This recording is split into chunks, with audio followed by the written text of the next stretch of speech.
بسم اللہ الرحمن الرحیم۔ السلام علیکم ورحمۃ اللہ وبرکاتہ۔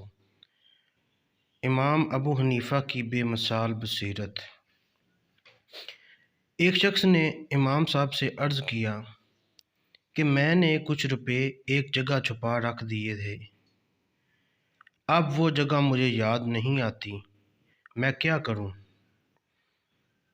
امام صاحب نے فرمایا کہ یہ کوئی فقہ کا مسئلہ تو ہے نہیں جو تم مجھ سے پوچھنے آئے ہو۔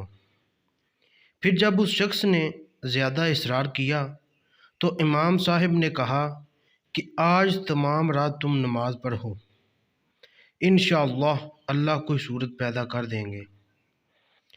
چنانچہ اس شخص نے رات کو نماز پڑھنا شروع ہی کیا تھا کہ اسے یاد آ گیا کہ اس نے روپے کہاں رکھے تھے، اور وہ نماز چھوڑ کر فوراً اپنا دفینہ نکالنے بھاگ کھڑا ہوا۔ صبح کو وہ دوڑا ہوا آیا اور امام صاحب کو تمام واقعہ سنایا۔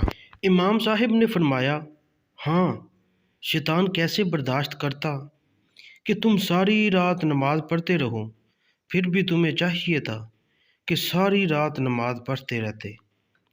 قربان جائیے امام اعظم ابو حنیفہ کی بصیرت پر کہ کیسا عدیم المثال حل تجویز پیش فرمایا کہ اس شخص کا کام بھی ہو گیا اور نماز کی تلقین بھی فرما دی۔